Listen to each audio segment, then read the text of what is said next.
The Vanishing Witness. The rain had not stopped for 2 days. It was one of those cold, gray afternoons when the sky felt too low and the air too heavy to breathe. Ethan Cole tightened his jacket and kept filming. He wasn't a journalist, just a freelance videographer trying to catch something worth selling. Car crashes, street fights, anything dramatic. Misery sells, his boss used to say. That's when it happened. Through his camera's cracked lens, Ethan saw a silver sedan speeding down the empty street. Too fast, the tires cutting through puddles. A red light flashed. Another car turned the corner. The two vehicles collided with a screech of metal and glass. Ethan's reflex kicked in. He zoomed in, recording everything. Smoke, shattered windshields. A body slumped over the steering wheel.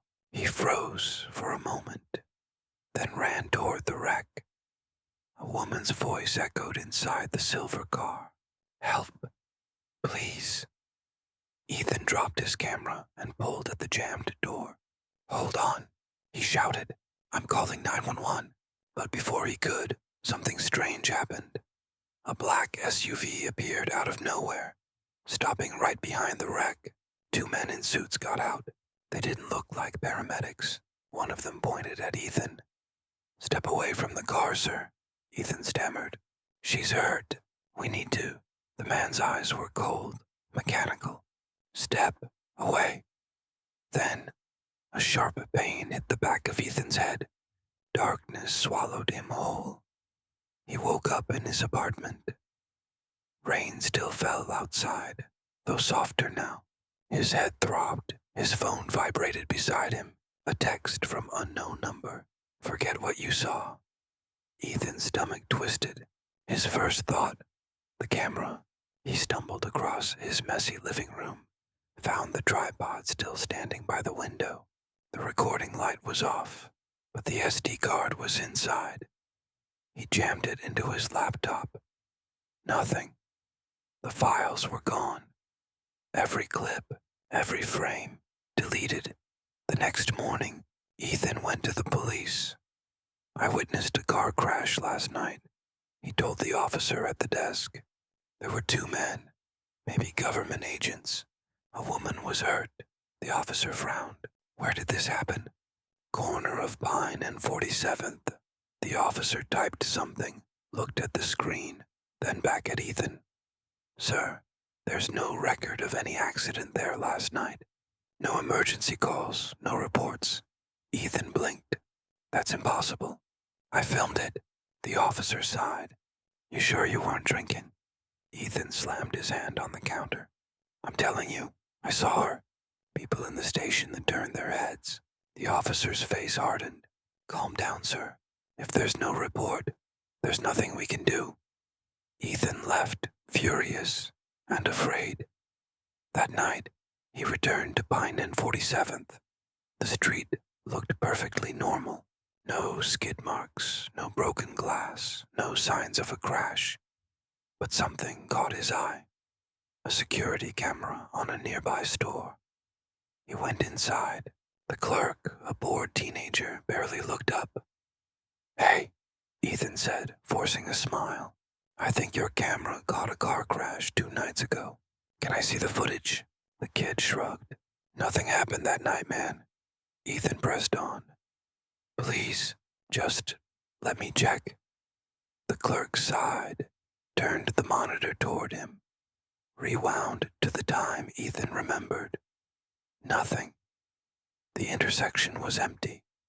Ethan stared at the screen, his heart pounding. "That's not possible." The kid gave him a weird look. "Maybe you dreamed it." Ethan stepped outside into the drizzle. His reflection in the glass door looked pale, nervous, unfamiliar. Was I losing my mind? That night, he couldn't sleep. Every sound outside made him flinch. Around 3 a.m., his phone buzzed again. Another text from unknown number. "You were warned." Then, a video file attached. He hesitated, then opened it. It was his footage, the crash, the woman in the silver car. Only now something was wrong. The camera panned to the driver's seat, and the woman's face was clear. It was his ex-wife, Lauren. Ethan's chest tightened. Lauren had died 3 years ago, in a car crash. He froze, staring at the screen, his breath shallow. The text bubble popped up again. You didn't save her then. Don't try now. He dropped the phone, shaking. No, this isn't real. The next morning, Ethan went back to the police, this time to the detectives division. Detective Mills, a tired man with deep lines on his face, listened quietly as Ethan explained everything.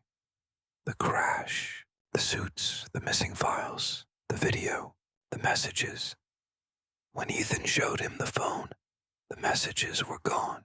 The video file had vanished too. Mills sighed.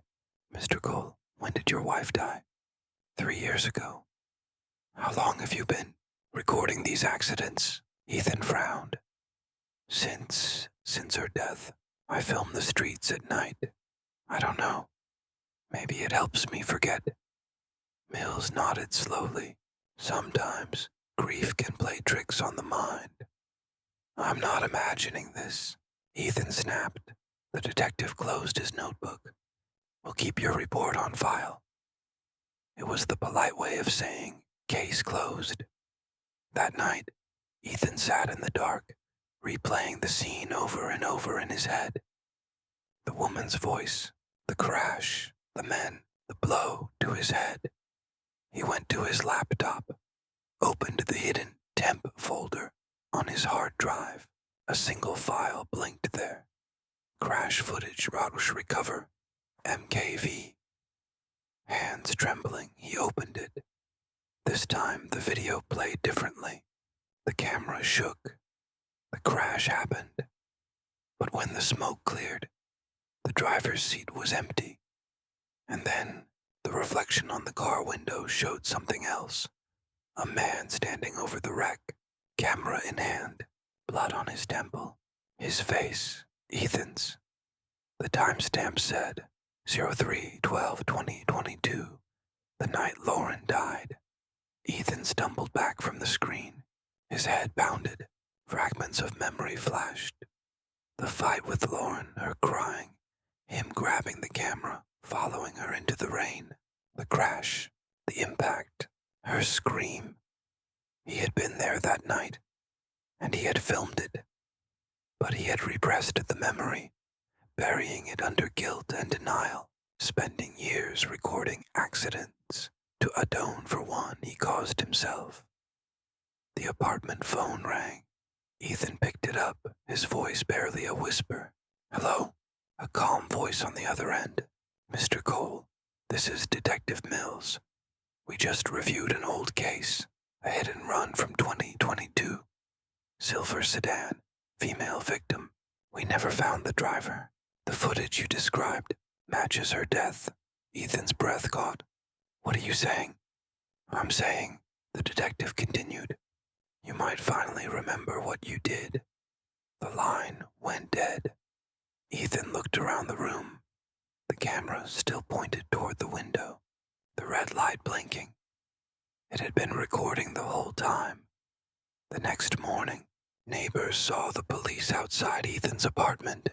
The door was open, the room empty, except for his camera on the tripod, still filming. The final seconds of the recording showed Ethan stepping into frame, staring straight into the lens.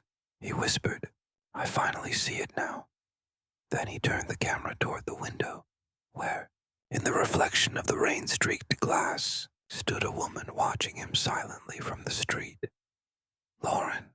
The screen cut to static.